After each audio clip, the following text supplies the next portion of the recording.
Bismillahirrahmanirrahim. Assalamu alaikum dear students. This is new syllabus primary mathematics textbook 5. Text book का chapter number 5 ratios start किया है हमने और इसी में आज पेज नंबर 102 पर हम कुछ क्वेश्चंस करने के लिए जा रहे हैं। तो वीडियो को एंड तक ज़रूर देखिएगा, अच्छी लगे तो लाइक कमेंट शेयर कीजिएगा और चैनल सब्सक्राइब कर लीजिए अगर अभी तक सब्सक्राइब नहीं किया है। अर्लियर वीडियोस में मैं आपको ये बता चुकी हूँ कि रेशो हम कंपैरिजन के लिए यूज़ करते हैं दो या दो से ज़्यादा क्वांटिटीज़ के लिए, यानी दो या दो से ज़्यादा चीज़ें मेरे पास हैं तो उनको आपस में कंपेयर करें तो in terms of other thing वो कितनी है। जैसे यहाँ पर आप देख सकते हैं लेमन जूस है और दूसरी तरफ पानी है, तो लेमन जूस पानी के मुकाबले में कितना है ये आपको बताना है। आप देख सकते हैं लेमन जूस 1 कप है और पानी 3 कप है, तो हम क्या कहेंगे, the ratio of the number of cups of lemon juice to the number of cups of water is 1:3। लेकिन अगर इसी को रिवर्स कर दूं, the ratio of the number of cups of water to the number of cups of lemon juice is 3:1। ये reverse हो जाएगा, ठीक है। आइए इससे रिलेटेड कुछ क्वेश्चंस करते हैं पेज 102 पर। क्वेश्चन नंबर 2 है हमारे पास, a drink stall owner mixed 4 litres of syrup, 4 litre उसने सिरप लिया एंड 9 लीटर्स ऑफ वाटर, और 9 लीटर उसने पानी लिया to make some fruit punch. वो कुछ फ्रूट पंच बना रहा था। अब देखिए कितने लीटर्स हमारे पास सिरप के हैं, 4 लीटर्स, कितने लीटर्स हमारे पास वाटर के हैं, 9 लीटर्स। तो मैं ये कह सकती हूँ 4 यूनिट सिरप के हैं, 9 यूनिट वाटर के हैं, तो टोटल यूनिट्स कितने हो गए, 4 + 9 13 यूनिट्स हैं, ठीक है। यहाँ पर मैं लिख देती हूँ टोटल यूनिट्स मेरे पास हैं 13, ठीक है, अपनी आसानी के लिए।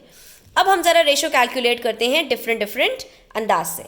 The ratio of the amount of syrup to the amount of water is 4:9। आसान बात है, 4 यूनिट्स हैं सिरप के, 9 यूनिट्स हैं वाटर के, तो 4:9 हो गया। The ratio of the amount of water, अब पहले पानी है, to the amount of syrup, तो उल्टा हो जाएगा, 9:4 हो जाएगा, क्योंकि पहले जिसकी बात की जाती है रेशो भी पहले उसी का कैलकुलेट करते हैं। Number C, the ratio of the amount of water, पहले सबसे पहले पानी है, टू दी टोटल, अब की दफा टोटल जो हमने टोटल यूनिट्स निकाले थे दैट इज 13। तो अब जो दो चीज़ों के बीच में हमारे पास रेशो निकाला जा रहा है वो हमसे टोटल कहा जा रहा है वाटर और सिरप का, तो वो हमें पहले ही बता दिया कि बाद वाला अमाउंट हमारा 13 है, पहले वाला अमाउंट सिर्फ वाटर का है। तो वाटर कितना है, 9 लीटर्स, 9 यूनिट्स है, उसके हमने 9:13 कैलकुलेट कर लिया। और इसी का रिवर्स करते हैं, the ratio of the total amount of water and syrup, अब टोटल पहले आना है, ठीक है, to the amount of water, और वाटर का अमाउंट बाद में आना है, तो यही क्या हो जाएगा 13:9। कितना सिंपल है।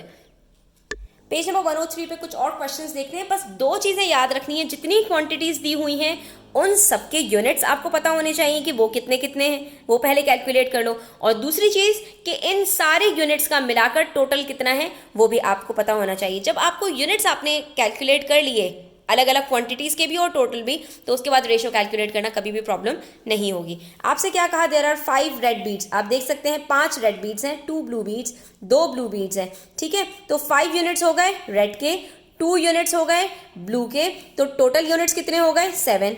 याद रखिएगा इस बात को। The ratio of the number of red beads, पहले रेड कितने हो गए 5, to the number of blue beads, blue कितने हो गए 2, तो 5:2। The ratio of the number of blue beads, पहले ब्लू कितने हैं 2, to the number of red beads, बाद में रेड 5, 2:5 हो गया। The ratio of the number of red beads, दोबारा रेड पहले है 5, to the total number of beads, total कितना है 7, 5:7 हो गया। इसमें कोई प्रॉब्लम, वेरी गुड, कोई प्रॉब्लम नहीं है। इसी तरह से क्वेश्चन नंबर 4 देखिए, मग है और क्यूब्स हैं, बोल है और क्यूब्स हैं, ठीक है। आपसे यहाँ पे क्या पूछा है, the ratio of the mass of the mug to the mass of the bowl. आपसे मग और बोल का पूछा है, आपसे मग और क्यूब्स का नहीं पूछा, आपसे मग और बोल का पूछा है। तो इसको कैसे कैलकुलेट करेंगे। तो बच्चों घबराने की कोई बात नहीं है, यहाँ पर आपको बता रहे हैं कि एक मग बराबर है 5 क्यूब्स के, तो इसके यूनिट्स कितने हो गए 5, मग के यूनिट्स कितने हैं 5, और बोल बराबर है 4 क्यूब्स के, तो इसके यूनिट्स कितने हो गए 4। और आपसे पूछा क्या है, मास ही तो पूछा है, यानी कि ये समझो 5 kgs का है तो ये 4 kgs का है। पहले मग की बात की है तो मग के कितने यूनिट्स हैं 5, और बोल के कितने यूनिट्स हैं 4। दरअसल आपसे ये कह रहे क्वेश्चन को सिर्फ थोड़ा सा घुमा दिया गया है, तो ये क्या है 5:4। अगर यही आपसे कहते the ratio of the mass of the ball to the mass of the mug, तो क्या हो जाता रिवर्स 4:5 हो जाता। Question number 5. The height of flagpole A is 3 meters and the height of flagpole B is 200 centimeters. अब बच्चे घबरा जाएंगे कि 3 और 200 इतना डिफरेंस इतना नहीं है। दरअसल यूनिट में उन्होंने आपको आगे पीछे कर दिया है। 1 मीटर्स बराबर होता है 100 सेंटीमीटर के, तो 2 मीटर्स बराबर होगा 200 सेंटीमीटर के। या तो इन दोनों को सेंटीमीटर्स में कर लो या दोनों को मीटर्स में कर लो। जब भी रेशो कैलकुलेट करेंगे तो जो यूनिट्स होते हैं ना आपके, वो हमेशा इक्वल होने चाहिए, ठीक है। वो आगे पीछे नहीं होने चाहिए, यानी एक चीज़ मीटर में है, दूसरी चीज़ सेंटीमीटर में है, एक चीज़ मीटर में है, दूसरी चीज़ किलोमीटर्स में है, एक चीज़ केजी में है, दूसरी चीज़ ग्राम्स में है। तो आपको दोनों यूनिट्स को सेम करना ज़रूरी है। अगर मैं ये कहूँ 3 मीटर्स बराबर हैं 300 सेंटीमीटर के, तो चाहे आप 300 को 200 के साथ कर लो, वो बहुत लेंदी आपकी जो है वो कैलकुलेशंस हो जाएंगी, बहुत बड़े बड़े अमाउंट्स हो जाएंगे। हाँ, अगर ये 3 मीटर्स है और इसको भी मैं मीटर में कर दूँ, यानी 100 मीटर बराबर होता है 100 सेंटीमीटर बराबर होता है 1 मीटर के, तो 200 सेंटीमीटर बराबर होगा 2 मीटर्स के। तो ये ज़्यादा आसान है, 2 मीटर्स 3 मीटर्स, ठीक है।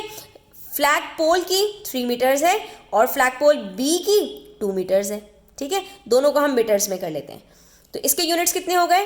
3 यूनिट्स। फ्लैग पोल ए के, फ्लैग पोल बी के कितने यूनिट्स हो गए? 2 यूनिट्स हो गए। अब हमसे कह क्या रहे हैं?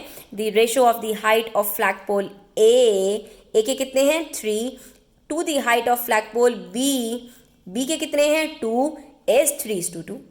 वो जो हमने पहले कैलकुलेट कर लिया, तो आपको यहाँ पर बिल्कुल सही है। अब यहाँ पर आपको क्या बता रहे हैं? To compare using a ratio both quantities must be in the same unit. ये बात याद रखना, ताकि एग्जाम में जब भी क्वेश्चंस आए तो वहां पर आपके साथ कोई घपला ना हो। अभी रुक जाइए, कुछ और क्वेश्चंस बाकी हैं आपके लिए। On Monday Raju spent $1 and saved 30 cents. ओहो, फिर से वही कन्वर्जन, ठीक है। $1 है और 30 सेंट्स है, और आपको ये बात पता है कि $1 इज इक्वल्स टू 100 सेंट्स। $1 में 100 सेंट्स होते हैं, तो इसका मतलब क्या हुआ? 1 इज इक्वल्स टू 100 सेंट। तो हम इसको 100 बना देते हैं कि यानी कि राजू ने स्पेंड किए 100 सेंट्स, ठीक है, एंड सेव्ड 30 सेंट्स। अब दोनों बराबर हो गए, दोनों सेंट्स में हो गए, ठीक है। क्योंकि वहां पर वो 100 से कम है, तो आपको कैलकुलेट करने में, उसको कन्वर्ट करने में थोड़ी प्रॉब्लम होगी, इसलिए मैंने इसके यहाँ पर बड़ी क्वांटिटी ले ली। What is the ratio of the amount he saved to the amount he spent? पहली वाली चीज क्या है? Amount he saved. कितना अमाउंट सेव किया है? 30। कितना अमाउंट स्पेंड किया है? 100। तो रेशो क्या होगा? The ratio of the amount he saved to the amount he spent is 30:100। अब सिंप्लीफाई कर लो, दोनों का 0 कट कर दोगे तो क्या बचेगा? 3:10। डिवाइड कर दो, यानी 10 के टेबल्स अगर आप डिवाइड करते हैं तो कट हो जाएंगे दोनों। 10 3 ज़ा 30, 10 10 ज़ा 100, तो 3:10 हमारा रेशो आ जाएगा यहाँ पर, ठीक है। इसके बाद आ जाइए, ratios can also be use to compare 3 quantities. जैसे कि मैंने आपको बताया कि जरूरी नहीं है सिर्फ 2 ही क्वांटिटीज हो, 2 से ज़्यादा भी हो सकती हैं। तो यहाँ पर 3 क्वांटिटीज हैं। नंबर ए 2 ऑरेंज की बॉटल है, नंबर बी 3 कोका कोला के यूनिट्स हैं, और 5 हमारे पास लेमन के यूनिट्स हैं। 2 यूनिट्स, 3 यूनिट्स एंड 5 यूनिट्स। तो टोटल यूनिट्स कितने हो गए? 10, ठीक है। यहाँ ही पे आप जब सारी चीज़ें आपने सारी जितनी भी क्वांटिटीज हैं उनको कैलकुलेट करिए, तो रेशो निकालना फिर प्रॉब्लम नहीं है। The ratio of the number of bottles of orange, पहले ऑरेंज का क्या है? 2 to the number of bottles of cola के कितने हैं? 3 to the number of bottles of lemon is 5, ठीक है, इसमें कोई प्रॉब्लम नहीं है। उसके बाद नेक्स्ट क्वेश्चन है, the table shows the amount of money save by 3 children. Again 3 quantities हैं, 3 बच्चों ने सेव किए हैं एक हफ्ते में। प्रिया ने $2, केट ने $1, मीलिंग ने $4। अब आपसे रेशो जो पूछा है वो बताइए। द रेशो ऑफ मीलिंग्स सेविंग, मीलिंग्स की सबसे पहले आएगी, कितने हैं? 4 यूनिट्स। टू केट्स सेविंग, केट के कितने हैं? $1, 1 यूनिट। टू प्रिया सेविंग, प्रिया के कितने हैं? $2। तो आपके पास क्या आ गया? 4:1:2। तो ये देखना है कि कौन सी क्वांटिटी पहले आपसे पूछी गई है, कौन सी क्वांटिटी पहले गिवन है और कौन सी पूछी गई है, तो उसी हिसाब से आप कैलकुलेट करेंगे। अब आ जाइए पेज 105 पे, question number 9। Bala drew a picture using 3 different shapes, 3 different shapes, circle, triangle and square, ठीक है। What is the ratio of the number of circles? कितने सर्कल हैं इसके अंदर? Only 1। To the number of squares, square कितने हैं? 1, बड़ा सा स्क्वायर नजर आ रहा है। 2, 3, और अगर इसको आप कहें तो ये स्क्वायर नहीं है, ये रेक्टेंगल है, तो 3 स्क्वायर्स हैं, ठीक है। To the number of triangles, triangle कितना है, ट्राइंगल भी 1 है। तो इस पिक्चर के अंदर हमारा रेशो क्या बन रहा है, 1:3:1। पहले सर्कल, फिर स्क्वायर और फिर सर्कल, तो हमारा रेशो क्या आएगा, 1:3:1। इसी तरह क्वेश्चन नंबर 10 है, the masses of 3 fruits are shown. 3 fruits हैं, उनके मास बताए हैं हमें। अब यहाँ पर देखो, एक ग्राम में है, एक केजी में है, दूसरा भी केजी में है। जब 2 केजी में है तो इसको भी केजी में कर लो। आपको पता है 1000 ग्राम इक्वल्स टू 1 केजी, तो 2000 grams is equals to 2 KG. तीनों हो गए केजी इसके अंदर। अब रेशो कैलकुलेट आसान हो गया हमारे लिए। 2 यूनिट्स, 5 यूनिट्स, 3 यूनिट्स, टोटल कितने हो गए, 10 यूनिट्स। ये बात याद रखनी है। अब देखिए, the ratio of the mass of the pineapple to the mass of watermelon. सबसे पहले पाइनएप्पल का कितना है, 2, फिर watermelon 5, to the mass of honeydew is 3, तो 2:5:3। अब देखिए पार्ट बी में, the ratio of the mass of the honeydew, सबसे पहले हनी ड्यू है, हनी ड्यू के कितने यूनिट्स हैं, 3, to the total mass of pineapple and watermelon. Total mass सिर्फ इन दोनों का, पाइनएप्पल और वाटरमेलन का, 5 + 2 gives us 7, तो 3:7 आ रहा है। उसके बाद the ratio of the mass of the pineapple, pineapple का सिर्फ पूछा हमसे, तो वो 2 है, to the total mass of the 3 fruits. अब की दफ़ा तीनों का टोटल पहले ही निकाल चुके थे हम, 10 kgs, तो अब की दफ़ा क्या आ जाएगा, 2:10, और सिंप्लीफाई कर लो तो 1:5, दोनों 5 के टेबल से कट हो जाएंगे, 2 के टेबल से कट हो जाएंगे, तो 1:5 हमारा रेशो निकल के आ रहा है। यहाँ पर हमारे कुछ क्वेश्चंस थे जो हमने सॉल्व कर लिए। पेज नंबर 106 पर क्वेश्चन नंबर 11 भी देख लेते हैं, जहाँ पर एक टेबल बना हुआ है, उसके अंदर हमारे पास 3 क्वांटिटीज़ हैं, 3 तरह के गेम्स हैं, उनके स्टार्टिंग और एंडिंग टाइम्स हमें बताए गए हैं, ठीक है। 10 o'clock पे स्टार्ट हो रहा है, 10:50 पे एंड हो रहा है, 11 o'clock पे स्टार्ट हो रहा है, 12:20 पे ख़त्म हो रहा है, 12 o'clock पे स्टार्ट हो रहा है, 13:30 पे ख़त्म हो रहा है। तो हमसे पूछा है the ratio of the duration of silver locks to the duration of fantastic 5 to the duration of new world.